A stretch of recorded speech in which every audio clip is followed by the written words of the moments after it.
নমস্কাৰ শূন্যদা মেথমেটিক্স কৰ্ণাৰৰ নতুন এটা ভিডিঅ'লৈ তোমালোকে সকলোকে মই স্বাগতম জনাইছোঁ। তোমালোকৰ স্ক্ৰীনত ফ্লেছ হৈয়ে আছে। আজি আমি আলোচনা কৰিবলগীয়া বিষয়টো হ'ল সমান্তৰ প্ৰগতিৰ এনতম পদ বা সাধাৰণ পদ। সমান্তৰ প্ৰগতিৰ এনতম পদ বা সাধাৰণ পদ। এতিয়া আমি অকণ বুজিবলৈ চেষ্টা কৰোঁ সমান্তৰ প্ৰগতিৰ এনতম পদ মানে কি। ছাত্ৰ ছাত্ৰীসকল তোমালোকে মনত পেলোৱা আমি সমান্তৰ প্ৰগতি এটাৰ প্ৰথম পদক কেনেকৈ লিখিছিলোঁ এ বা a1 আৰু সাধাৰণ অন্তৰক কেনেকৈ লিখোঁ আমি ডি। ঠিক তেনেকুৱাকৈ দ্বিতীয় পদক আমি লিখিছিলোঁ কেনেকুৱাকৈ a2, তৃতীয় পদক কিমান a3, দশম পদক কেনেকৈ আমাৰ a10। ঠিক তেনেকুৱাকৈ এনতম পদ মানে প্ৰথম বুলি ক'লে ইয়াত a1, দ্বিতীয় বুলি ক'লে ইয়াত কিমান a2, দশম বুলি ক'লে a10, এনতম পদ আমি কেনেকৈ লিখিম an। সমান্তৰ প্ৰগতিৰ এনতম পদক কেনেকৈ লিখিম আমি an ৰে। এতিয়া এনতম পদে কি বুজায় একদম সাধাৰণ কথা, একো ডাঙৰ কথা ইয়াত একো নাই।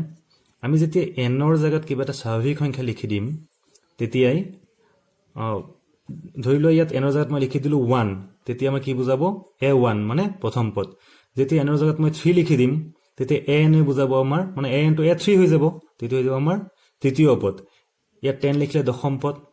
ঠিক আছে, 5 লিখিলে পঞ্চম পদ। অৰ্থাৎ সমান্তৰ প্ৰগতি এটাৰ এনৰ জেগাত যদি কোনো এটা স্বাভাৱিক সংখ্যা লিখি দিওঁ সেই সংখ্যাটোৰ স্থানৰ পদটোকে আমাৰ সমান্তৰ প্ৰগতিৰ এনতম পদ বুজায়। এটা উদাহৰণৰ সহায়ত বুজিবলৈ চেষ্টা কৰোঁ। ধৰি লওঁ এটা সমান্তৰ প্ৰগতি আমি লওঁ 5, 10, 15, 20 ইত্যাদি হ'ল আমাৰ সমান্তৰ প্ৰগতি। এই তালিকাটো হ'ল এটা সমান্তৰ প্ৰগতি। চ' ইয়াৰ প্ৰথম পদ আমাৰ কিমান আছে 5, ঠিক আছে। দ্বিতীয় পদ কিমান আছে আমাৰ 10, ঠিক। চতুৰ্থ পদ কিমান আছে আমাৰ 20। an বুলি ক'লে কিমান হ'ব যদি আমাক সোধে তেতিয়া আমি ক'ম an বুলি ক'লে আমাৰ বুজিব লাগিব যে এনৰ ভেলু কিমান দিয়া হৈছে। যেতিয়া আমি এনৰ ভেলু কিবা এটা সংখ্যা ল'ম, ধৰি লোৱা এনৰ ভেলু মই 4 ল'লোঁ, অৰ্থাৎ কি বুজালে আমাক ইয়াত a4, তেতিয়া an বুজাব আমাৰ চতুৰ্থ পদ। গতিকে এই প্ৰগতিটোৰ চতুৰ্থ পদ আছে কিমান আমাৰ 20, ঠিক আছে। যেতিয়া মই এনৰ জেগাত 10 লিখি দিম তেন্তে এই প্ৰগতিটোৰ দশম পদ কি আছে সেইটো বিচাৰি উলিয়াই আমি সেই পদটো লিখি দিব লাগিব। অৰ্থাৎ n ইয়াত আমাৰ কি বুজাইছে স্বাভাৱিক সংখ্যা। এতিয়া 1 নম্বৰ স্থানৰ পদটো বা প্ৰথম পদ আছে কিমান আমাৰ 5, 4 নম্বৰ স্থান বা চতুৰ্থ পদটো কিমান আছে আমাৰ 20। যেতিয়া এনৰ জেগাত 10 হ'ব তেতিয়া এই তালিকাটোৰ দশম স্থানত যোন পদটো থাকিব সেইটো হ'ব আমাৰ এনতম পদ। যেতিয়া এনৰ জেগাত আমি 50 লিখিম তেতিয়া এই তালিকাটো এনেকৈ লিখি গ'লে 50 নম্বৰ স্থানত যোন পদটো থাকিব তাক আমি an বুলি ক'ম বা 50তম পদ বুলি ক'ম, ঠিক আছে। হ'ল আমাৰ an। তোমালোকে চিম্পলি এইটো বুজি লোৱা an বুলি ক'লে আমি কি বুজি পাম এনৰ জেগাত এটা নিৰ্দিষ্ট স্বাভাৱিক সংখ্যা থাকিব, সেই স্থানৰ পদটোকে আমি এনতম পদ বুলি ক'ম, ঠিক আছে। আমি ইতিমধ্যে এনতম পদ কি বুজি পালোঁ। এতিয়া আমি সমান্তৰ প্ৰগতিৰ এনতম পদ বা an এটা সাধাৰণ সূত্ৰ উলিয়াম। সেই সূত্ৰটো কি বা কিয় উলিয়াব লাগে সেইটো চাওঁ আমি। এইটো চোৱা, এইটো এটা সমান্তৰ প্ৰগতি 7, 10, 13, 16, 19 আৰু আছে তেনেকুৱাকৈ। ইয়াৰ আমি প্ৰথম, দ্বিতীয়, তৃতীয়, চতুৰ্থ, পঞ্চম পদলৈকে ইয়াত দিয়া আছে। ষষ্ঠ পদটো তেনেকৈ আমি কৈ দিব পাৰিম। ইয়াত কিমান আছে সাধাৰণ অন্তৰটো 10 - 3 মানে কিমান আছে আমাৰ 10 - 7 মানে কিমান আছে 3। চ' ইয়াৰ পিছৰ পদটো কিমান হ'ব 19 + 3 মানে কিমান হ'ব আমাৰ 22। ঠিক তেনেকৈ তিনি বহাই গ'লে আমি গোটেইকেইটা পদ আমি পাই যাম। চ' এই প্ৰগতিটোৰ পৰা যদি আমাক কোনোবাই সোধে যে প্ৰথম পদ কিমান আমাৰ কিমান পাওঁ আমি 7, পঞ্চম পদ বা a5 কিমান আছে আমাৰ 19, ষষ্ঠ পদ ইয়াত নাই তথাপিও আমি কৈ দিব পাৰিম কিমান আছে 22। কোনোবাই যদি আমাক সোধে যে a10 কিমান হ'ব পটকে ক'ব পাৰিবানে? অকণ টাইম লাগিব, অকণ টাইম 2-3বাৰ কৰিলে আমি পাই যাম। 5টা পদ আছে আৰু 5বাৰ কৰিলে আমি দশম পদটো পাই যাম।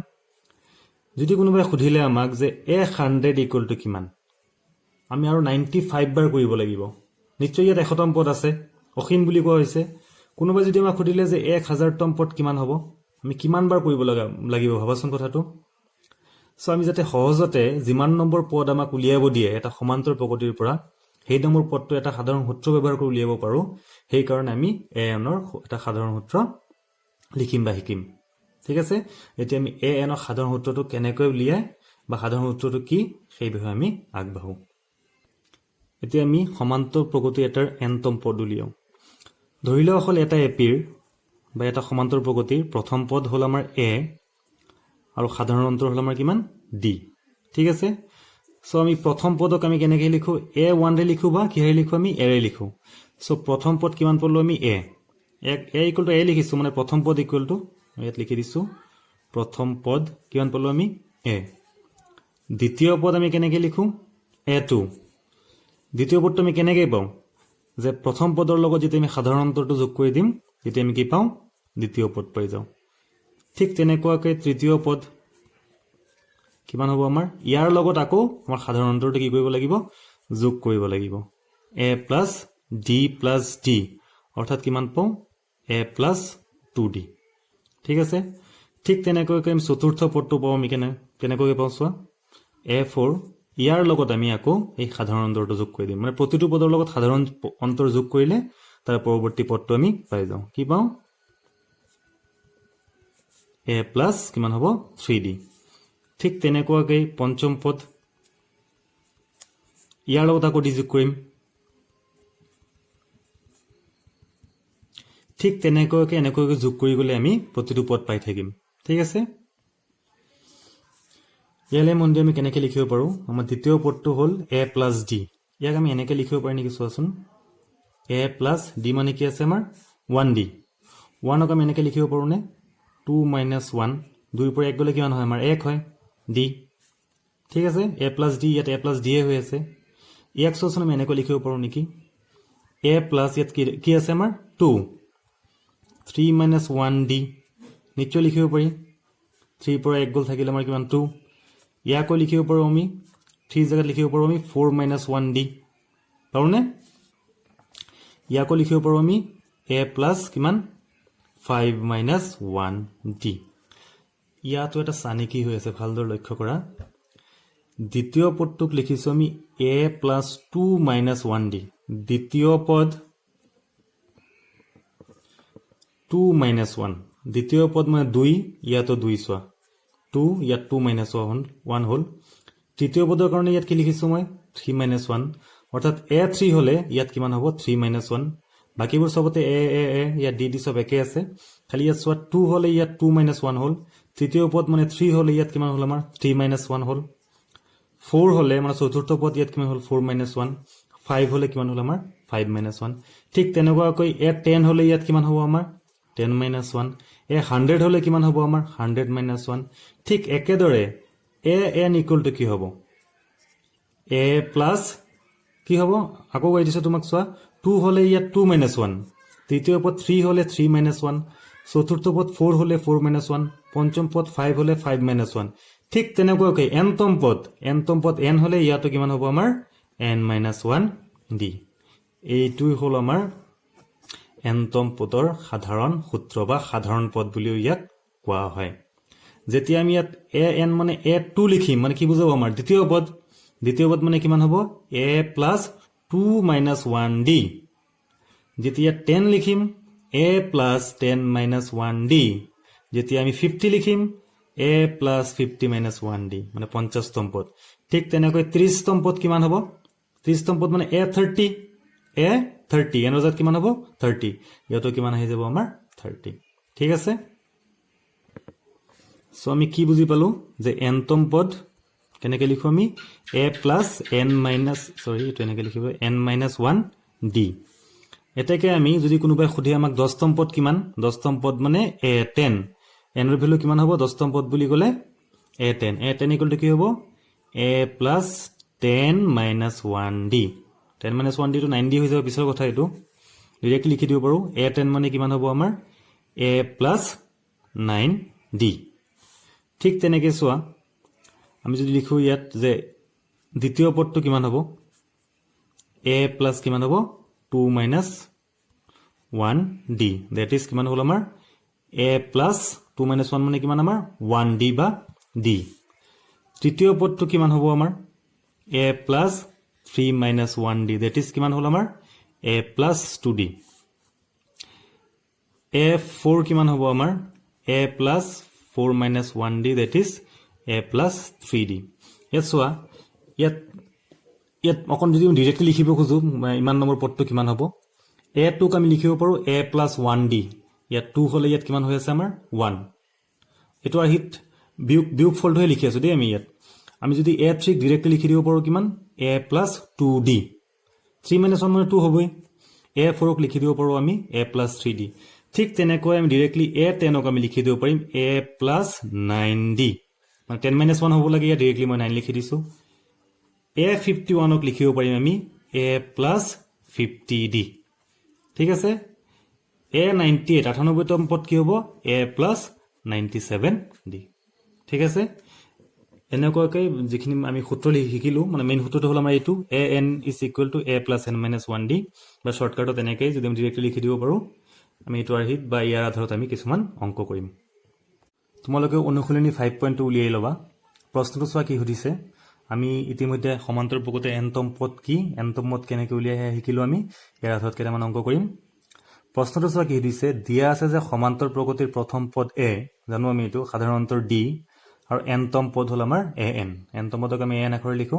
তলৰ তালিকাৰ খালী ঠাইসমূহ পূৰণ কৰা এটা টেবুল দিয়া আছে টেবুলত কাৰ কাৰ মান দিয়া আছে চোৱা a আছে প্ৰথম পদ d মানে সাধাৰণ অন্তৰ n মানে কিমান নম্বৰ স্থান আৰু an মানে সেই নম্বৰ স্থানত থকা পদটো ইয়াত প্ৰতিটোৰে তিনিটাকে মান দিয়া আছে খালী ঠাইসমূহ পূৰণ কৰিব লাগে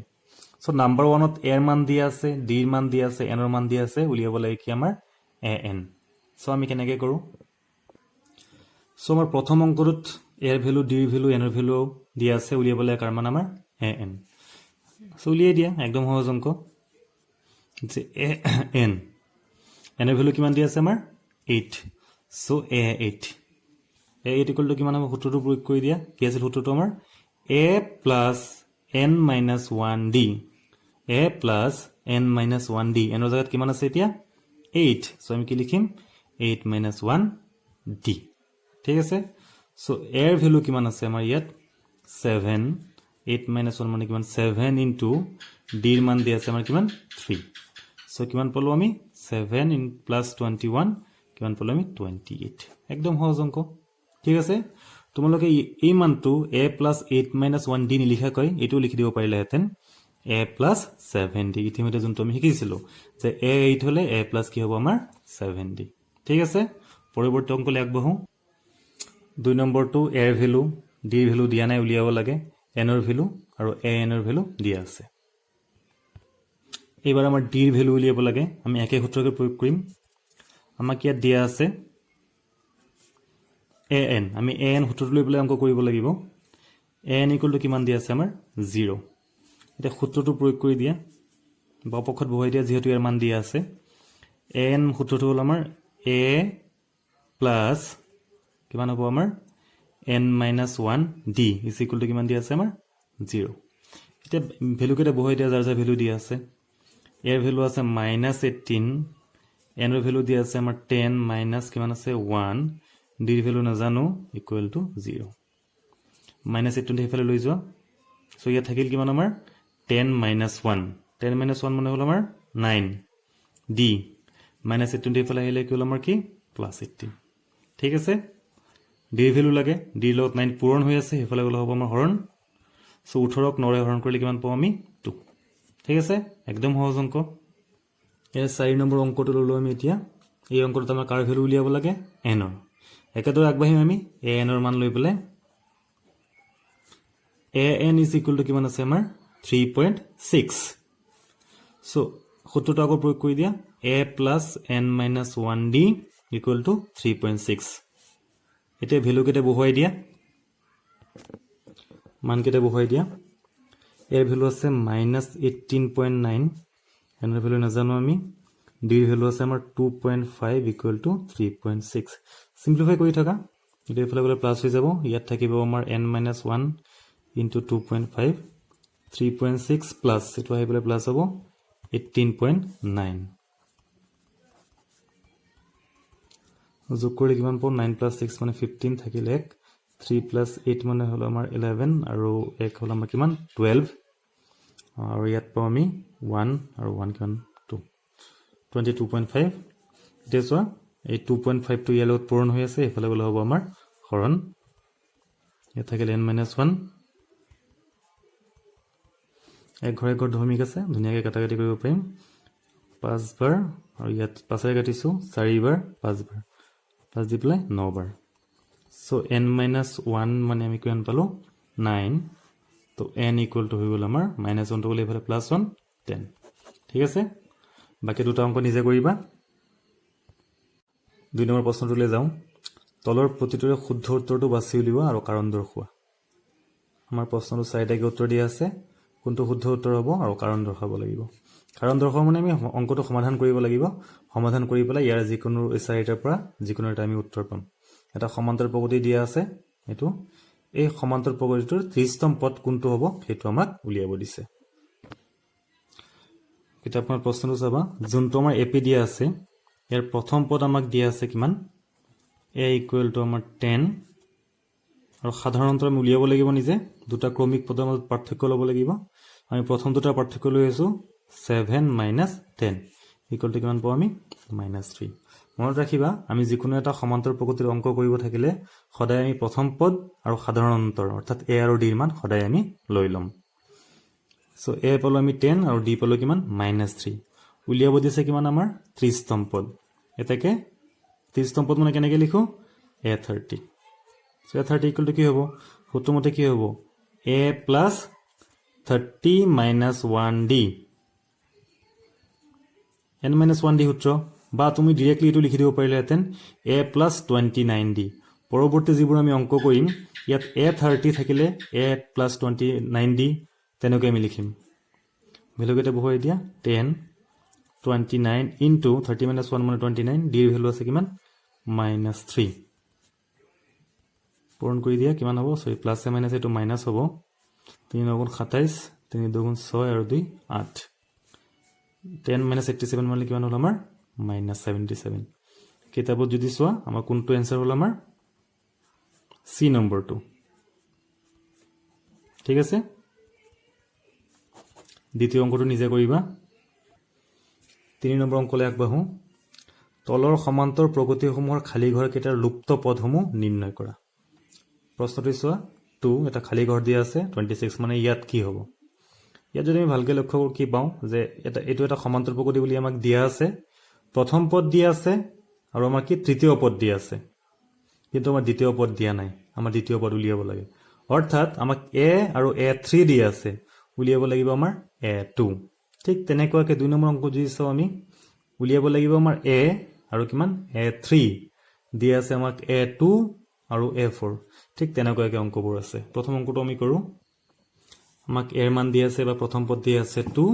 আৰু a3 দিয়া আছে কিমান আমাৰ 26, d কিন্তু আমাক দিয়া নাই। আমাৰ উলিয়াব লাগে কি a2, যোনটো খালী ঘৰ আছে উলিয়াব লাগে কি আমাৰ a2।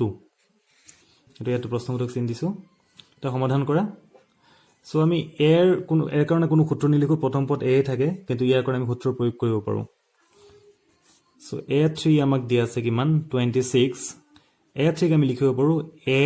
+ n-1d মানে 3 - 1d। 3 - 1 মানে কিমান হ'ব আমাৰ 2d ইজ ইকুৱেল টু কিমান আমাৰ 26। a3 a + 2d আমি লিখিব পাৰোঁ। এৰ ভেলু বহাই দিয়া, এইটো এইফালে আহিলে মাইনাছ হ'ব। 26ক 2 মাইনাছ হ'লে থাকিব আমাৰ 24। 2 এতিয়া 24ৰ হৰণ হ'ব, কিমান পাওঁ আমি 12। ডিৰ ভেলু আমি কিমান পাই গ'লোঁ 12। চ' আমাৰ হাতত প্ৰথম পদ আছে আৰু সাধাৰণ অন্তৰ আছে, লাগে কি আমাৰ দ্বিতীয় পদ। একদম সহজ। এটাকে দ্বিতীয় পদ কি হ'ব a + d, অৰ্থাৎ 2 + 12 ইকুৱেল টু কিমান পালোঁ আমি 14। ঠিক আছে, প্ৰথম পদৰ লগত যেতিয়া আমি d যোগ কৰি দিম সাধাৰণ অন্তৰ, তেতিয়া দ্বিতীয় পদ পাই যাম আমি। দ্বিতীয় পদৰ লগত সাধাৰণ অন্তৰ যোগ কৰিলে আমি তৃতীয় পদ পাই যাম। 2 নম্বৰ অংকটো কিতাপত চাবা, প্ৰথম পদ দিয়া নাই, তৃতীয় পদ দিয়া নাই, উলিয়াব লাগে। দ্বিতীয় পদ আৰু চতুৰ্থ পদ দিয়া আছে। যি দুটা পদ দিয়া আছে সেই দুটা ব্যৱহাৰ কৰি পেলাই আমি প্ৰথম পদ আৰু তৃতীয় পদ উলিয়াম। চোৱা কেনেকৈ কৰোঁ। প্ৰথমতে আমাক দিয়া আছে যে a2 ইজ ইকুৱেল টু কিমান 13। চ' a1ৰ সূত্ৰ প্ৰয়োগ কৰা। a2 মানে কি হ'ব a + d ইকুৱেল টু কিমান 13। ইয়াত a2 থাকিলে a + 1d হ'ব লাগে, 1টো নিলিখোঁ আমি। চ' a + d ইকুৱেল টু 13। আৰু ইয়াত একো কৰিব নোৱাৰোঁ, এতিয়া আমি আকৌ এইটো ব্যৱহাৰ কৰিম যোনটো দিয়া আছে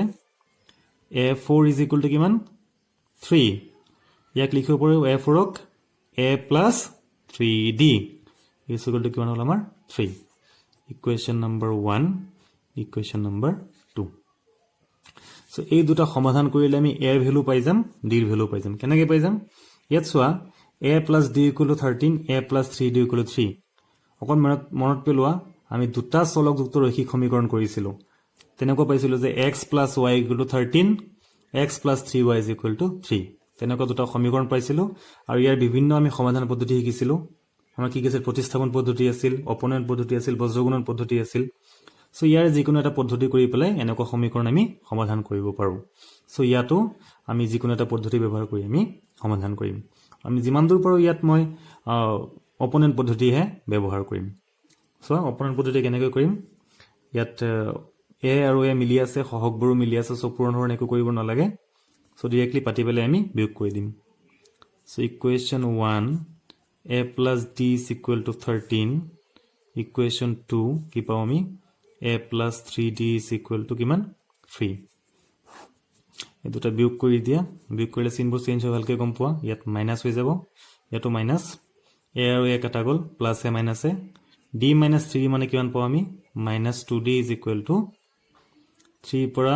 13 পৰা 3 গল থাকিলে আমাৰ কিমান 10 so d equal to কিমান হ'ব minus 5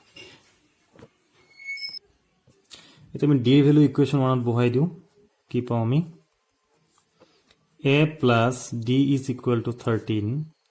so a d এর ভ্যালু আছে minus 5 is equal to 13 a equal to minus 5 এর ভ্যালু কে প্লাস হৈ যাব কিমান পালো আমি 18 অর্থাৎ এই দুটা সমীকরণ সমাধান কৰি পেলাই আমি d এৰ ভ্যালু পাই গলো আমি এৰ ভ্যালু পাই গলো প্ৰথম পদও পাই গলো আমি আকৌ সাধাৰণ অন্তৰো পাই গলো এতিয়া আমাক উলিয়াব দিছিল কি প্ৰশ্নটোত প্ৰথম পদ মানে কি আছিল আমাৰ a উলিয়াব লাগে আৰু তৃতীয় পদ আমাৰ উলিয়াব লাগে সো এটা প্ৰথম পদটো আমি পাই গলো প্ৰথম পদটো কিমান পালো আমি 18 ঠিক আছে এটা উলিয়াব লাগে কি আমাৰ a13 সৰি a3 তৃতীয় পদ সো a3 এটা a3 উলিয়াই দিয়া সূত্ৰটো প্ৰয়োগ কৰি দিয়া a3 মানে কি লিখিব পাৰো a plus 2d ভ্যালু বহাই দিয়া এৰ ভ্যালু কিমান আছে আমাৰ 18 plus 2 into d এৰ ভ্যালু আছে কিমান আমাৰ minus 5 so 18 minus 10 is equal to কিমান পালো আমি 8 ঠিক আছে so এইখিনিটা কথা এটা জানি লোৱা তোমালোকে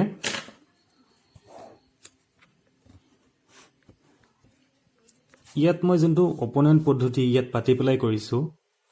তোমালোকে সময় বচাবৰ কাৰণে এনেকে পাতি এনেকে নপটাকে কৰিব পাৰা একদম সহজকে কেনেকে পৰা চোৱা তুমি যিমানেই এনেকৈ সমীকৰণ নোপোৱা কিয় ইয়াত a থাকিবই প্ৰথম পদ ইয়াত a ইয়াত কি থাকিব আমাৰ a থাকিবই তাৰ মানে ইয়াৰ সহগ দুটা সদায় মিলি থাকিব ইয়াত কোনো বেলেগ নেথাকে আমি জেনাৰেলি অপনয়ন পদ্ধতি কৰোতে কি কৈছিলো যে বিপৰীত সহগৰ সহায়ৰে পূৰণ কৰিব লাগিছিল সো ইয়াত তেনেকৈ কোনো পৰিস্থিতিৰ উদ্ভৱ নহয় কাৰণ সদায় তোমালোক ইয়াত a পাবাই সো ইয়াত আমি নপটাকে একদম সহজতে বিয়োগ কৰিম যেনেকৈ বিয়োগ কৰিম চোৱা আমি যদি এনেকৈ লিখো যে ইকুৱেশ্যন 2 মাইনাস ইকুৱেশ্যন 1 ইমপ্লাই মানে এই কামখিনি মই সহজতে কৰি আছো ইকুৱেশ্যন 2 মাইনাস ইকুৱেশ্যন 1 মানে ইয়াৰ পৰা এটো আমি বিয়োগ কৰি আছো বিয়োগ কৰিলে কি হ'ব চোৱা a ৰ পৰা a বিয়োগ হৈ কাটা যাব এ 3d ৰ পৰা d গল থাকিলে আমাৰ কিমান 2d এ 3 ৰ পৰা 13 গল আমাৰ থাকিল কিমান আমাৰ -10 মানে এই কামটো মই একেবাৰে পাই গলো আৰু মানে সহজতে সময় নষ্ট হোৱা নাই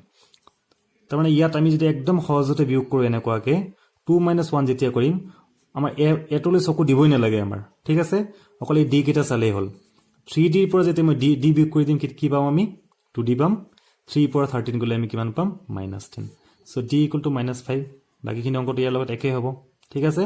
যিমান দূৰ পৰা আমি সহজ কৰিবৰ কাৰণে সময় বচাবৰ কাৰণে আমি এনেকৈ কৰিম ঠিক আছে আমি এতিয়া একদম হেৰ অংকটো কৰি আছো শেষৰ যোনটো অংক আছে 5 নম্বৰ অংকটো কিতাপখন চাবা য'ত আমাৰ এৰ মান দিয়া নাই a2 দিয়া আছে 38 আৰু a6 দিয়া আছে আমাৰ -22 ষষ্ঠম পদ আমাৰ উলিয়াব লাগিব প্ৰথম পদ তৃতীয় পদ চতুৰ্থ পদ আৰু পঞ্চম পদ আমি একাদৰে আগবাঢ়িম যি দুটা দিয়া আছে সেই দুটাকে ব্যৱহাৰ কৰিম আমাক দিয়া আছে দ্বিতীয় পদ আৰু দিয়া আছে আমাৰ কি ষষ্ঠ পদ এই দুটা ব্যৱহাৰ কৰা a2 = দিয়া আছে আমাৰ কিমান 38 সো এক লিখিব পাৰো আমি a plus d is equal to 38 ঠিক তেনেকুৱাকে a6 দিয়া আছে -22 তাক লিখিব পাৰো a plus 5d is equal to minus 22. দুটা সমীকৰণ পাই গলো আমি এই দুটা সমীকৰণ আমি দুটা সমাধান কৰিম ইয়াৰ কাৰণে আমি অপোনেন্ট পদ্ধতি ব্যৱহাৰ কৰিম আৰু ইতিমধ্যে মই কোৱাৰ দৰে শৰ্ট মেথড ইউজ কৰিম 2 ৰ পৰা 1 নম্বৰটো বিয়োগ কৰি দিম ইকুৱেশ্যন 2 মাইনাস ইকুৱেশ্যন 1 সো তোমালোকক শিকাইছিলো যে a কাটাই যাব বিয়োগ কৰা এতিয়া ইয়াৰ 2 নম্বৰ পৰা আমি 1 নম্বৰ বিয়োগ কৰি আছো 5d ৰ পৰা d গলা থাকিব আমাৰ 4d minus 22 পৰা minus 38 যদি বিয়োগ কৰিব পৰা নাই এনেকৈ লিখি লবা minus 38 যদি মুখমুখে পৰা নাই so 4d equal to পালো একে চিন আছে কিমান হ'ব আমাৰ minus আৰু 2 10 60 হল ঠিক আছে so d equal to 4 ৰে হৰণ কৰিলে 4 কিমান বাৰ যাব সঠিক 15 বাৰ so d equal to পালো আমি minus 15 d মান পাই গলো তো d মানটো ইয়াত বহাই দিলে আমি এৰ মানটো পাই যাম এক নম্বৰত বহাই দিও আমি a plus কি আছে আমাৰ d a plus d d মানটো হল আমাৰ minus 15 is equal to 38 so a equal to minus 15 to ইফালে আহিলে কি হ'ব আমাৰ প্লাস একেবাৰে কৰি আছো প্লাস হৈ গল যোগ কৰি দিয়া দুটাক 8 5 13 থাকিল 1 3 1 4 1 5 এর ভ্যালু কিমান পাই গলো আমি 53 মই কোন স্টেপ জাম্প এই কাৰণে কৰিছো তোমালোক ক্লাস 10 এখিনি বস্তু মুখমুখে কৰিব লাগে এনেকৈ কৰিলে অকন প্ৰেক্টিস হ'ব তোমালোকৰ পৰীক্ষাত সময় বাচিব ঠিক আছে গতে সাধাৰণ অন্তৰ পালো আমি প্ৰথম পদ পাই গলো এৰ মানটো পাই গলো ঠিক আছে এতিয়া উলিয়াব লাগিব আমাৰ a3 a4 a5 এটাকে আমি a3 পাও সূত্ৰ প্ৰয়োগ কৰি দিয়া a3 মানে কিমান হ'ব a plus 2d ঠিক আছে a3 মানে a3 থাকিলে 2 হয় a3 মানে a plus 2d so এৰ ভ্যালু হল 53 plus 2 into